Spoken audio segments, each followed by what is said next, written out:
Entonces, nosotros somos seres tripartitos. ¿Por qué somos seres tripartitos? Porque tenemos un espíritu, un cuerpo y un alma. Y Dios es espíritu. Juan 4:24 dice, Dios es espíritu y Dios anda buscando verdaderos adoradores, que le adoren en espíritu y en verdad. Tales adoradores es lo que Dios está buscando. Porque hay adoradores que lo adoran desde el alma. Vuelvo y le repito, somos seres tripartitos, tenemos un espíritu, un cuerpo y un alma. El alma es la mente. Entonces hay adoradores que lo adoran desde la mente, son muy inteligentes, cantan muy bonito, pero eso no es el espíritu. Para adorar a Dios desde el espíritu, tienes que ser una persona que te llena del Espíritu Santo para que el Espíritu Santo nos guíe, ¿ok?, a toda verdad. Porque ¿qué sabemos cuál es la voluntad de Dios? Nadie la sabe. ¿Cómo la sabemos? Dios quiere que hagamos su voluntad. Pero ¿tú sabes cuál es la voluntad de Dios? No. Bueno, Dios está más interesado que tú en que tú hagas la voluntad de Él, porque Él no te va a demandar que tú hagas la voluntad de Él y tampoco te va a enseñar cuál es la voluntad de Él. Para eso te dio el Espíritu Santo, para guiarte a toda verdad. Hebreos, capítulo 13, verso 21, 20-21, dice que el Dios de paz, que resucitó de los muertos, nuestro Señor Jesucristo, ¿verdad?, os haga acto, dice, para toda buena obra, haciendo Él, ¿quién? Dios, en nosotros, lo que es agradable delante de Él. En pocas palabras, el Espíritu Santo es el que te va a guiar. Ya yo lo he dicho bastante, nadie puede agradar a Dios, porque Dios se agrada Él mismo, a sí mismo, a través de su Santo Espíritu que está en nosotros. Cuando nosotros nos dejamos guiar por el Espíritu Santo, entonces Él busca verdaderos adoradores que lo adoren en espíritu. Entonces, ¿en cuál espíritu? El Espíritu Santo que está en ti es el que te va a poner la canción. Las canciones que tú le vas a cantar no son las que tú quieras, es las que Él quiere. Él es el que las escoge, Él es el que te las pone, ¿ok? Él es el que te va a dirigir a qué vas a enseñar, a qué vas a predicar.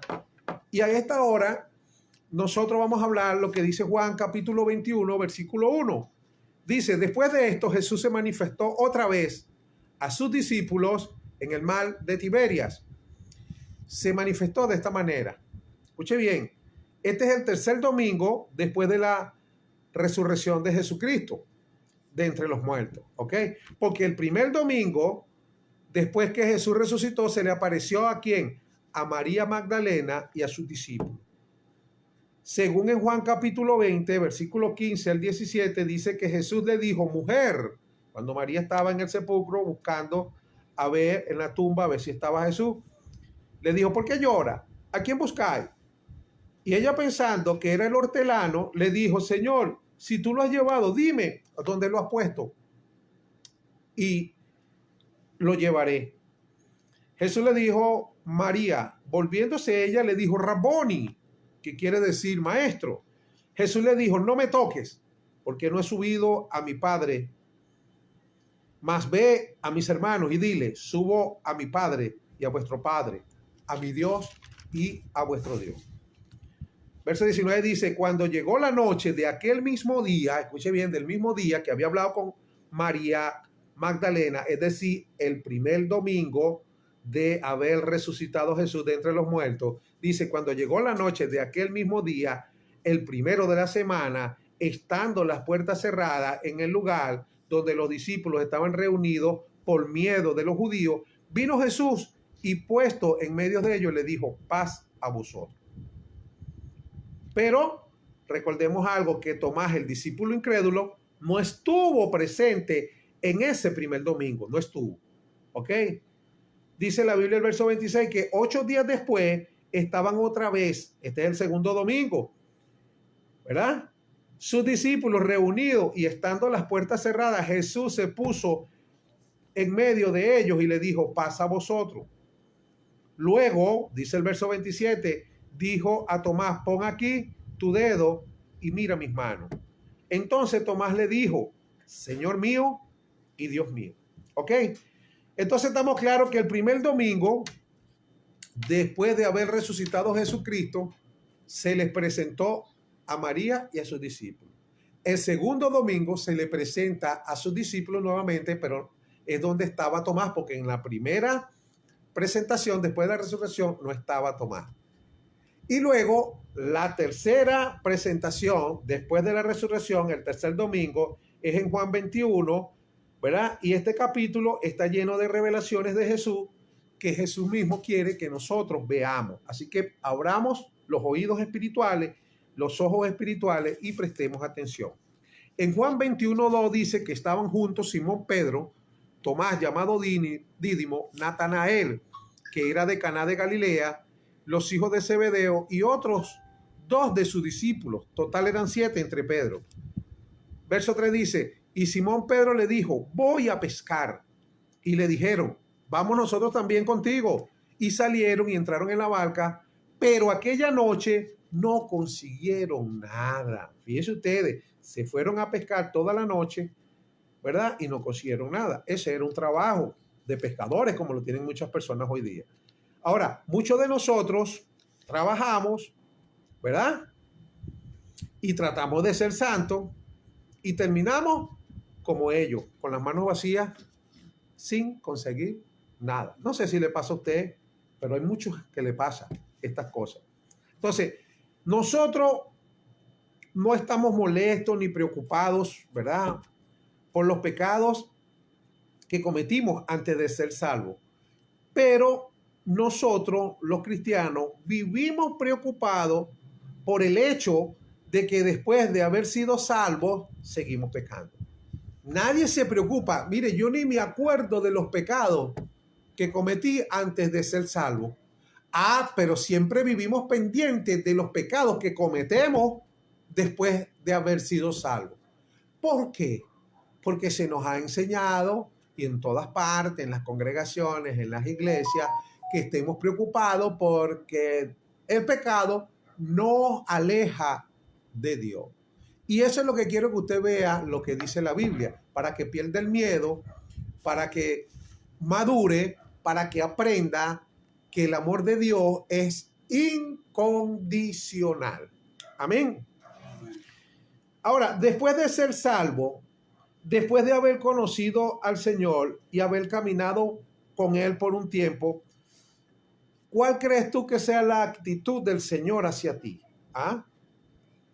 La Biblia nos dice que ellos fueron a pescar, fueron a trabajar toda la noche y no pescaron nada. Pero en Juan 21:4 dice que al amanecer, amanecieron pescando y no pescaron nada, pero al amanecer se presentó en la playa Jesús, aunque los discípulos no se habían dado cuenta de que era Él. Entonces Jesús le dijo, hijitos, ¿no tienen nada de comer? Y le contestaron, no. Él le dijo, echen la red al lado derecho de la barca y hallarán. Y echaron pues, y ya no podían sacar la red por la gran cantidad de peces que habían en ese momento. Sí, Señor, el peso.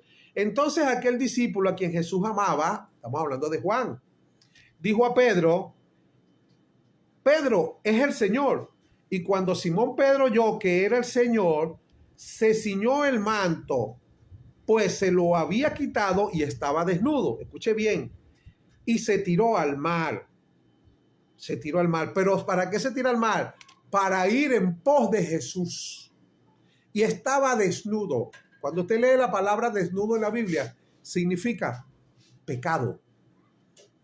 Y Jesús se tiró al mar y fue en pos de Jesús. Ahora entendamos esta palabra tan hermosa. Los otros discípulos, dice, llegaron con la barca arrastrando la red con los peces porque no estaban tan lejos, sino que más o menos a unos 100 metros, dice la Biblia. Ahora, ¿por qué Pedro saltó al agua y fue directo a Jesús? Si Pedro estaba consciente de que él estaba desnudo, estaba en pecado y había negado al maestro, lo había traicionado, negándolo 3 veces. La Biblia dice en Marcos 14, 70 al 73, dice, todos dijeron a Pedro, verdaderamente tú eres de ellos, porque eres Galileo y tu manera de hablar es semejante a la de ellos. Entonces Pedro comenzó a maldecir, imagínense ustedes, y a jurar, maldecía y juraba, maldita sea, yo no lo conozco. Ah, yo no conozco a ese hombre de que me están hablando, le decía, imagínate, refiriéndose a Jesús, al maestro. Entonces comenzó a maldecir y a jurar, no lo conozco, no conozco a este hombre de que me habláis. Y el gallo cantó la segunda vez. Entonces Pedro se acordó de las palabras que Jesús le había dicho: antes que el gallo cante 2 veces, me negarás 3 veces. Y pensando en esto lloraba. Fíjense ustedes, ojo con esto. Ojo con esto. Pedro negó al maestro. Pedro había pecado porque hasta una oreja le había quitado con un espadazo a uno de los centuriones que había ido a buscar a Jesús para llevarlo preso. Pedro estaba pescando y estaba hasta desnudo. Pero cuando vio al maestro, se puso una túnica y se lanzó al mar y fue hacia el maestro para llegar primero antes que llegaran los demás que estaban en la barca, que fueron arrimando a la barca porque estaban cerca, tenían aproximadamente 100 metros de diferencia. Pero Pedro se lanzó adelante a buscarlo. Mire, cuando Jesús dijo esto, lo que dice Mateo 10:33 dice: cualquiera que me niegue delante de los hombres, yo también le negaré delante de mi Padre que está en los cielos. Imagínense ustedes en el problemón que estaba metido el apóstol Pedro. Había negado al maestro 3 veces antes que el gallo cantara 2 veces. Estaba en pecado y negó al maestro. Y Jesús dijo: el que me niegue delante de los hombres, yo lo negaré delante de mi Padre. Problema tenía apóstol Pedro, problema. Pero cuando nosotros empezamos a leer y a entender las escrituras y a tener revelación, nos vamos dando cuenta que Dios no es hombre para que mienta, ni es hijo de hombre para que se arrepienta, como lo dice Números 23:19. Cuando Jesús dijo eso, no se había consumado su obra por completo. En Juan 19:30, Jesús dijo: tetelestai. ¿Qué significa tetelestai? Consumado es. Después de allí, entramos nosotros en lo que se llama la gracia.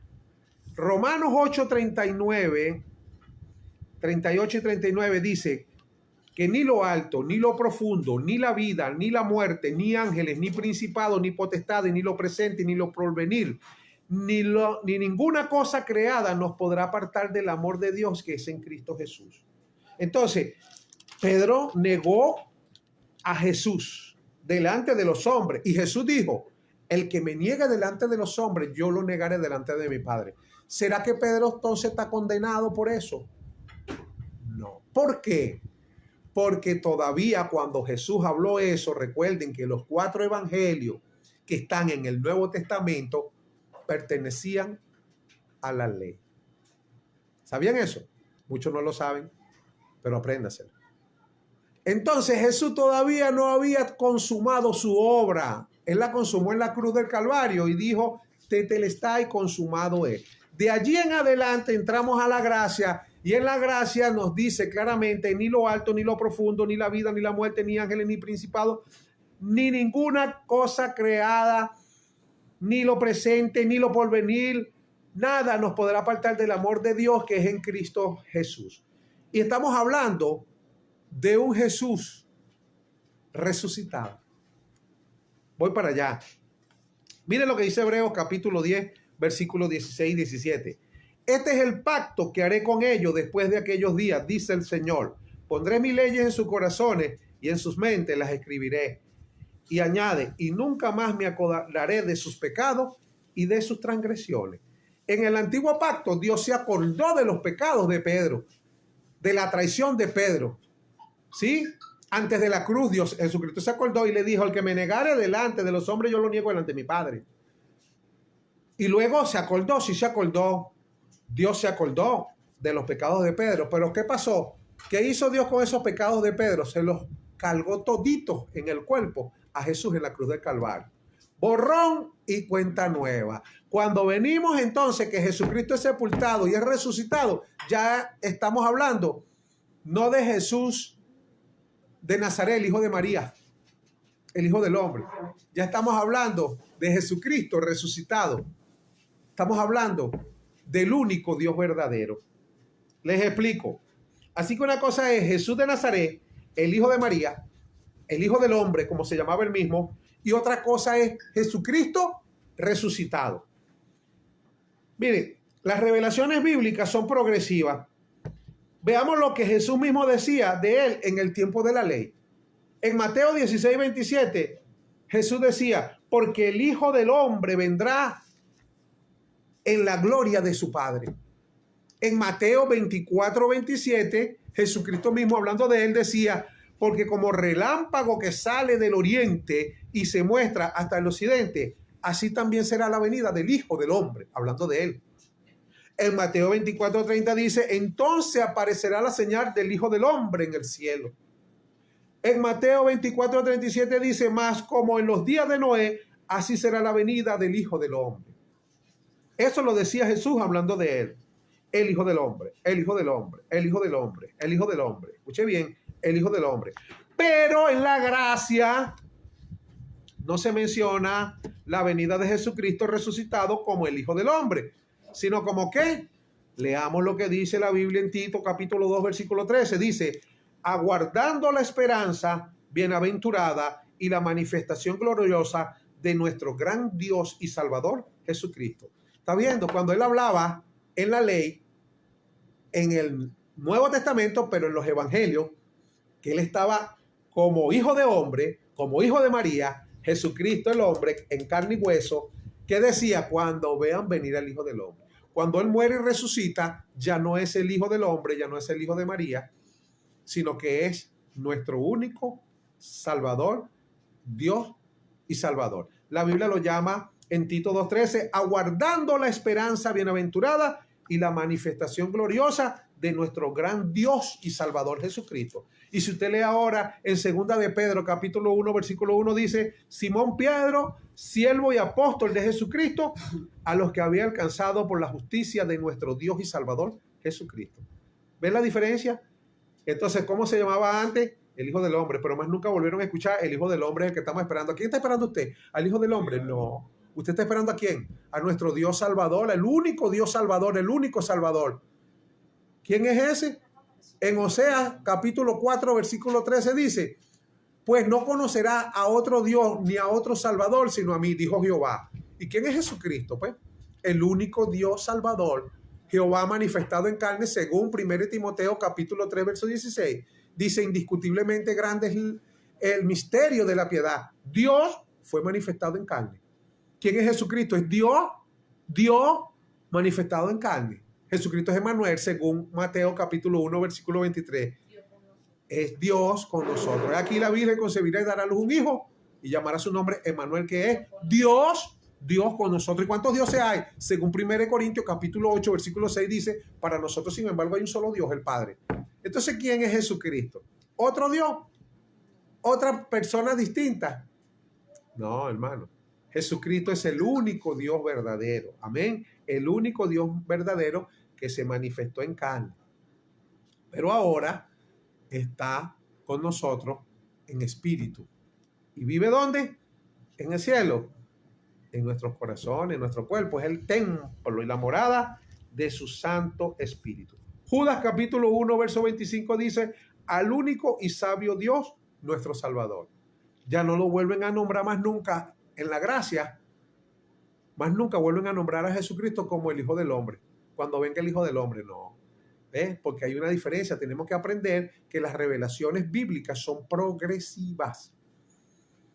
Progresivas. Como lo dice Proverbios 4:18, que la senda del justo, o sea, el camino de nosotros, ¿verdad? El caminar de nosotros, los cristianos, es como la senda. La senda del justo es como la luz de la aurora, que va en aumento hasta que la mañana es perfecta. Es decir, vas a ir aprendiendo cosas nuevas que te va revelando el Señor a través de su palabra y a través de su espíritu, y vas a ir desaprendiendo cosas que habías aprendido. Amén. Por eso tú vas a encontrarte en algún momento, como en estos casos, que vas a escuchar la palabra y el mensaje es muy distinto al que tú venías escuchando. ¿Por qué? Porque tú escuchabas el evangelio común, el evangelio que predican en todas partes, aquel evangelio que te tocan y te caes para atrás y después te despiertas y ¡ay, qué presencia tan sabrosa sentí! Pero cuando tienes un problema, no vas a hacer nada con caerte para atrás o con temblar. Olvídate de eso. Si no tienes conocimiento, porque Oseas 4:6 dice mi pueblo. ¿Cuál pueblo? El pueblo de Dios es destruido, y lo dice Dios, por falta de conocimiento. Entonces, un cristiano sin conocimiento, ¿ve? Lamentablemente es presa fácil del diablo. Así que tenemos que aprender, mis amados hermanos, que tenemos un gran Dios salvador en este tiempo y que vive en nosotros. En nosotros no vive cualquiera, en nosotros vive nada más y nada menos que Dios, en tu cuerpo y en mi cuerpo. Y nosotros formamos parte del cuerpo de Cristo. Somos uno con Dios. O sea, con Cristo somos uno. Él es la cabeza y nosotros en su conjunto todos somos el cuerpo. Amén. Así que para tocarlo usted tiene que tocar a Cristo. Así de sencillo. Para tocarlo usted, para que el diablo lo toque usted, tiene que tocar a Cristo. Y yo no creo que Cristo se deje tocar por el diablo o que el diablo se le ocurra tratar de tocar a Cristo. Al contrario, usted no ve que cuando usted llega a un sitio y están las personas poseídas por demonios, usted los expulsa en el nombre de Jesús, te vas y ellos hacen caso. Porque ellos te tienen miedo.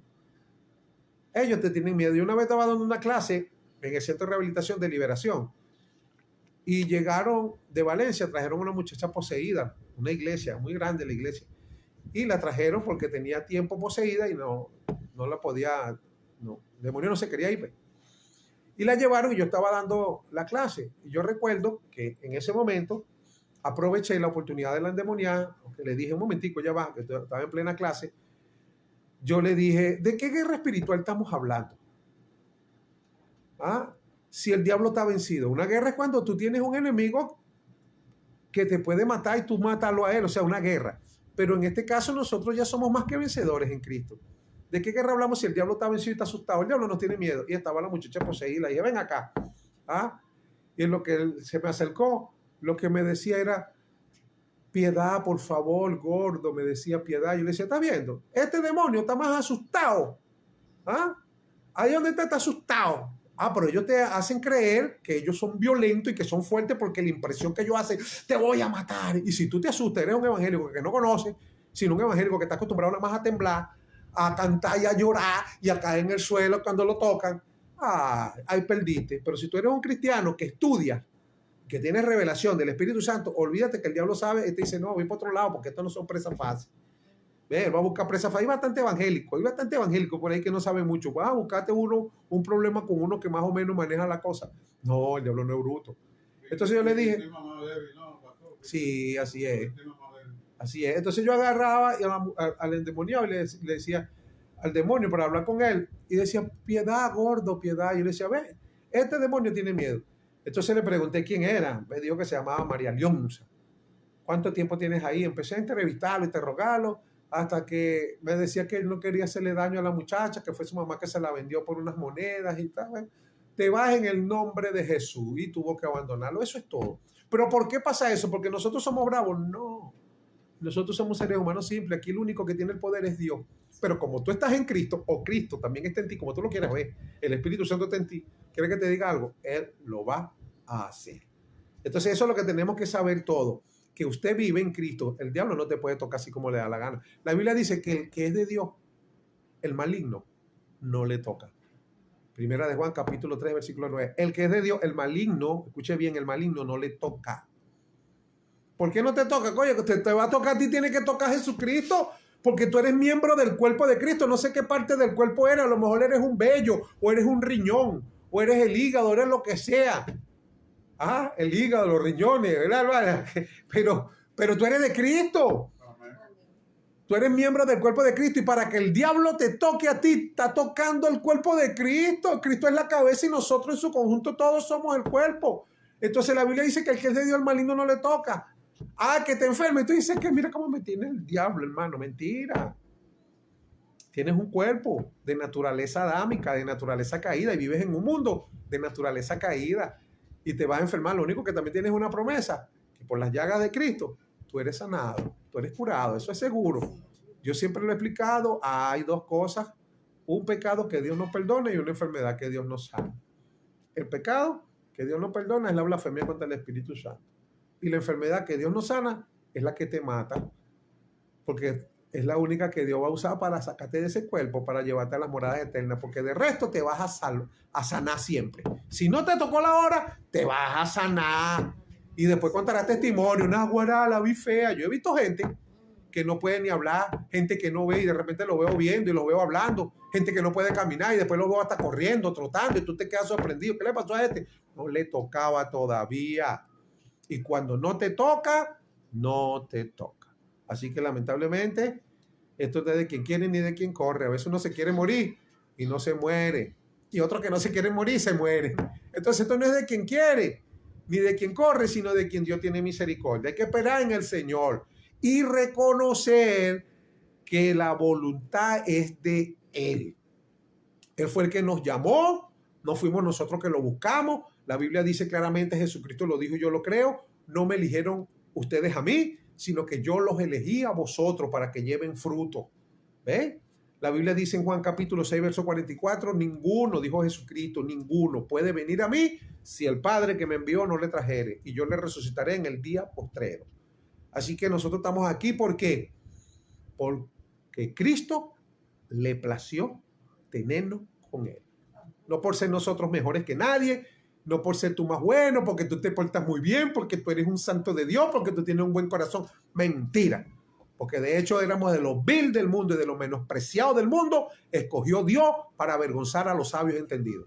La mayoría de los evangélicos somos gente que venimos de abajo. Porque la Biblia dice que Jesús no vino a llamar a justos, sino a pecadores al arrepentimiento. Dice la Biblia que los sanos no necesitan médicos, sino los enfermos. ¿Ok? Así que recuerden que lo único que dice, sígame lo bueno, es el chapulín colorado. Jesucristo no. Jesucristo dijo, vengan para acá todo lo que no sirve. Y de eso, yo soy uno de los primeros grandes pecadores de este mundo, a quien Dios por su amor y su misericordia me llamó a ver acá. Y aquí estamos. Y te voy a ser sincero. Yo no me puedo santificar. Si yo me santifico, sería un falso santo y viviría una falsa santidad. Porque la Biblia dice en 1 Tesalonicenses, capítulo 5, versículo 23, que el Dios de paz nos santifique por completo todo nuestro ser, espíritu, alma y cuerpo. ¿Quién nos santifica? Yo, tú no, Él. Recordemos eso siempre. Jesucristo dijo y habló en Juan 17, 16, orando al Padre, le dijo, ninguno de los que me distes se perdió, solo el hijo de perdición para que se cumpliesen las escrituras. Le dijo claramente, tuyos eran y me los diste. Claro que eran del Padre, porque el Padre fue el que se los entregó el Hijo, según Juan 6:44. Ninguno puede venir a mí, dijo Jesús, si el Padre que me envió no le trajere, y yo le resucitaré en el día postrero. Así que, mis amados hermanos, la salvación que Dios nos regaló, no la perdemos por nada. E incluso, esa es responsabilidad de Jesucristo si tú estás de pie o caes. No tuya. Pero es que yo tengo que poner mi parte. Mentira. Mentira. Miren esto. El apóstol Pedro, como estamos hablando en la Biblia, ¿qué hizo? Tremendo pecador. ¿Pero y qué pasó? ¿Por qué se lanza de la barca y sale corriendo hacia que el maestro? ¿Ah? Porque hay algo que Pedro vio, hay algo que Pedro vio en Jesús, que lo hizo saltar al agua y sin miedo a estar solo con Jesús, llega de primero antes que llegaran los demás apóstoles en la barca. ¿Qué era? ¿Ah? ¿Qué era? ¿Qué fueras hecho tú? ¿Te fueras lanzado adelante? No, si soy yo seguro, porque nosotros tenemos un chip religioso legalista de esos evangelios que nos han enseñado que lo primero que yo fuese hecho, no, papá, que vayan adelante ellos a ver qué es lo que es, porque yo, tú sabes que estoy mal con ese señor. Y después que fuesen llegado ellos, yo me hago el loco por ahí así como, tú sabes, haciendo cortina con ellos, esperando a ver qué le dice ellos, pero a ver si me llama, me toma en cuenta, porque se está bravo conmigo. Porque yo le dije, no, hombre, si es posible vamos hasta la muerte, voy contigo, y después lo traiciono.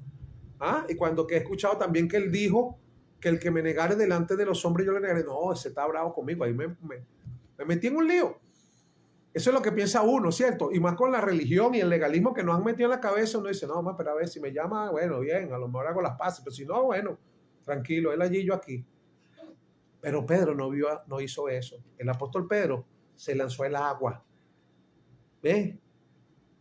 ¿Qué era la respuesta de lo que él vio en Jesús? Es muy importante para nosotros hoy día. ¿Qué vio? ¿Fue la ley que él vio? No. Porque la ley es el conocimiento del pecado. La ley lo que te hace es señalar el pecado. La ley es la que te dice que estás en pecado. Esa es la ley. Para eso es que sirve la ley. La ley lo condenaba a Pedro por negar al Señor Jesús. Y la ley nunca pues fuera animado a Pedro a saltar al agua para ir a Jesús. Entonces, ¿qué era lo que lo animó para saltar? ¿Qué tenía Jesús? Pedro pensó, ¿verdad? Como tienes que pensar tú. El hombre que está parado a la orilla me ama. Eso es todo lo que tú tienes que pensar. Jesucristo me ama. Hagas lo que hagas, Jesucristo te ama. Así en la iglesia los hermanos te señalen y te digan que tú no sirves para nada, que el diablo te está esperando para esguazarte, que gente como tú lo que se están ardiendo en el infierno. No escuches esa voz, que esa voz no es la voz de Dios, porque hay dos espíritus. Escuche bien. Uno, espíritu condenatorio que te habla. Un espíritu condenador. Ese es el espíritu del diablo. Te dice, tú eres un pecador. ¿Qué te está diciendo? Estás condenado porque eres un pecador. Los pecadores no entrarán en el reino de los cielos. Pero hay un espíritu de convicción. Dos espíritus le hablan a nosotros los hombres. Un espíritu condenador y un espíritu de convicción. El condenador es el del diablo. No le hagas caso cuando el diablo te diga que no sirves para nada, que ya no vales más, que ya se te acabó el tiempo. Y el espíritu de convicción es el Espíritu Santo, que es el que te convence. Dice la Biblia que el Espíritu Santo es el único que convence al hombre de pecado, de juicio y de equidad. Entonces el Espíritu Santo nunca te va a señalar ni te va a condenar. El Espíritu Santo te va a convencer, te va a decir, estás pecando, pero no te va a decir, eres un pecador, porque el pecador está condenado. En cambio, el que peca, el Espíritu Santo le convence de que estás pecando y que dejes de hacer eso. Eso es todo. Eso fue lo que vio Pedro en Jesús. Jesús me ama a pesar de que lo traicioné, a pesar de que lo abandoné, a pesar de que estoy en pecado, a pesar de que hice lo malo. Ese hombre que está a la orilla me ama y yo voy hacia él. Eso es lo que tenemos que pensar todos nosotros. Aunque hagamos hecho lo que hayamos hecho, no importa lo que usted haya hecho. No importa. Jesucristo ya pagó en la cruz del Calvario una vez y para siempre por tus pecados y los míos. El Dios al que yo le sirvo, el Dios al que tú le sirves, es un Dios justo y santo. Él no te va a cobrar dos veces, no va a echar en tu cuerpo todo el pecado tuyo cuando que ya lo echó en el cuerpo de Jesucristo hace más de 2000 años. Y Jesucristo murió, pagó una sola vez, no puede cobrarle dos veces. Recuerden siempre eso, una sola vez y para siempre. Así que mis amados hermanos, Pedro sabía que Jesús era su amigo, él lo conocía, y aunque su conciencia le acuse de sus pecados, su fe, ¿verdad? Le recordaba, ese es mi Salvador. Y eso es lo que tú tienes que hacer, aunque tu conciencia te acuse de pecado, tu fe te debe hacer recordar que Jesús es tu Salvador. Amén. Entonces, esta no era la primera vez que Jesús restauraba al apóstol Pedro. En el camino de Maús, la Biblia dice, en Lucas 24:34, dice, quienes decían, verdaderamente el Señor ha resucitado y se ha aparecido a Simón. ¿Sabe quién es Simón? Pedro, se llamaba Simón Pedro. Y en 1 Corintios 15:5 dice, y se le apareció a Cefa y después a los 12. ¿A quién se le apareció primero? A Cefa.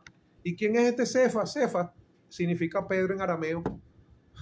Al mismo Pedro, a ese loco, como lo llamaban muchos en la Biblia, aquel hombre que pecaba y pecaba y pecaba, pero Cristo lo amaba. Así es a ti, Cristo te ama. Hay iglesias condenadoras, yo conozco iglesias condenadoras que te ponen en un banquito y te sientan en el último silla donde das lástima, donde todo el mundo pasa y dice, varón, estoy orando por ti porque sé que estás mal con Dios.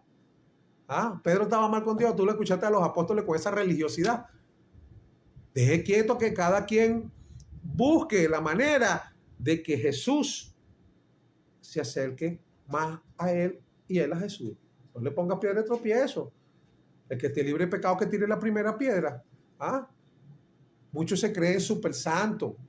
No, hermano. La Biblia dice que si decimos que no tenemos pecado, llamamos a Dios mentiroso y la verdad no está en nosotros. Así que el que esté libre de pecado, que lance la primera piedra. Hay que dejar que Dios comenzó una buena obra en nosotros, que Dios la perfeccione. Así que, ¿quién eres tú para juzgar al criado ajeno? Dice la Biblia. ¿Ah? Entonces, tenemos que aprender a oír a Jesús, porque hoy día vivimos en la gracia y no en la ley. Recuérdense de eso. Tenemos que aprender a oír a Jesús. Y eso es lo que Dios, nuestro Padre, quiere. Que oigamos a Jesús. Y es una orden. Pero hay gente que no oye a Jesús, oye más a la ley. Incluso oyen a los profetas. Y no a Jesús. Mira lo que dice Mateo 17:1. 6 días después Jesús tomó a Pedro. Otra vez a Pedro, mira, el más pecador. Y Jesús no lo rechazaba, y a Jacobo y a Juan su hermano, y lo llevó aparte a un monte alto. Y se transfiguró delante de ellos y resplandeció su rostro como el sol, y sus vestidos se hicieron blancos como la luz. Y aquí que aparecieron Moisés y Elías hablando con él. ¿Qué le parece? Mientras él aún hablaba, una nube de luz los cubrió, y aquí una voz desde la nube que decía: este es mi Hijo amado, en quien tengo complacencia. A él oí. Mire lo que dijo. La nube que le hablaba era el Padre. ¿Y qué dijo el Padre? Este es mi Hijo amado. ¿De quién estaba hablando? De Jesús, en quien tengo complacencia. Le dijo, a él oí. A él. Pero estaban Moisés y Elías. No dijo, oigan a Moisés y oigan a Elías. Dijo, a mi Hijo amado, a él oí. Moisés representa la ley y Elías representa a los profetas. ¿Ah? Pero ¿a quién dijo Dios que tenemos que oír? A su Hijo amado, Jesucristo. Ese es un mandato divino que mucha gente lo ha rechazado por falta de conocimiento. Por eso yo no escucho ni creo, escúcheme bien, yo no escucho ni creo en profetas modernos, porque no existen los profetas en este tiempo. Los modernos, estos profetas que se hacen llamar, eso es falso.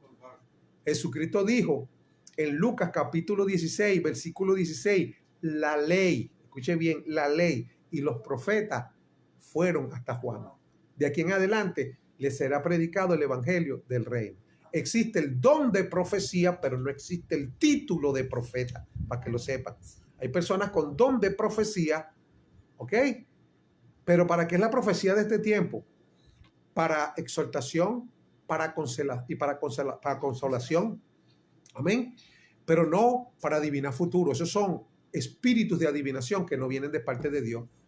Que te dicen, así te dice el Señor, varón. Ten cuidado, porque juicio viene para Venezuela.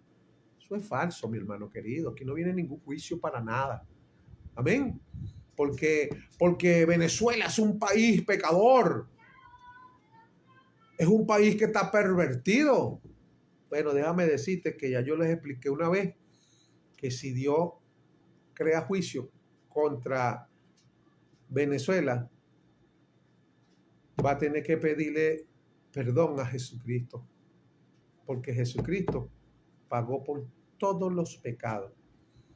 ¿Ok? Si en Sodoma y Gomorra, Abraham intercediendo ante Dios, Dios le dijo, si hay 10 justos, no la destruiré por amor a los 10 justos. Entonces, en este tiempo, en la gracia, ¿tú crees que en Venezuela no hay 10 justos? Si la Biblia dice que Jesucristo es el único justo y el único que justifica, y todos nosotros somos justificados, según Romanos 5:1, justificados pues por la fe, tenemos paz para con Dios por medio de nuestro Señor Jesucristo. Entonces, claro que hay más de 10 justos.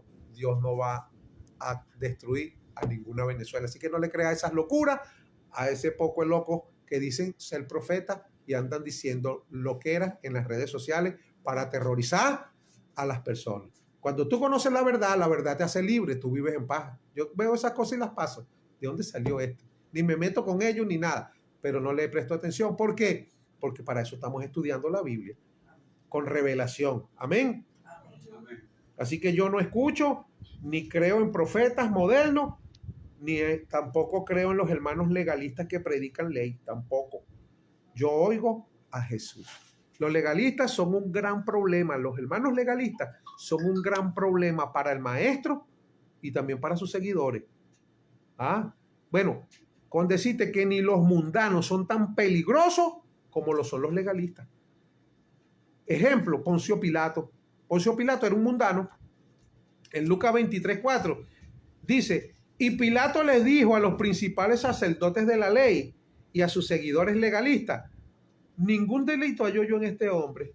Pero el verso 5 dice, pero ellos porfiaban, es decir, los legalistas bien vestidos de túnicas blancas y con la Biblia bajo el brazo, porque se sabían toda la ley, todo el Antiguo Testamento de la ley, se la sabían de tapa a tapa. Dice, es que este alborota al pueblo enseñando por toda Judea, comenzando desde Galilea hasta aquí. Entonces, para que usted vea que ni los mundanos como Poncio Pilato son tan peligrosos como los hermanos legalistas, que tú los ves como lo eran los fariseos, que andaban bien vestidos y con una Biblia bajo el brazo, y lo que hacían era contradecir lo que Pilato decía. Pilato decía, yo no hallo ningún mal en este hombre, hablando de Jesucristo. Y los legalistas que decían, es que se anda predicando cosas y alborotando a la gente.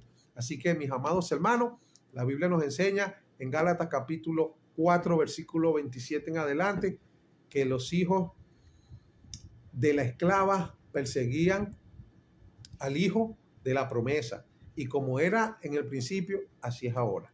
Todavía los hijos de la esclava persiguen a los hijos de la libre. Me despido de ustedes desde la ciudad de Puerto Cabello, Iglesia Oasis de Bendición, su hermano y amigo el pastor Miguel López. Bendiciones. Amén. Amén.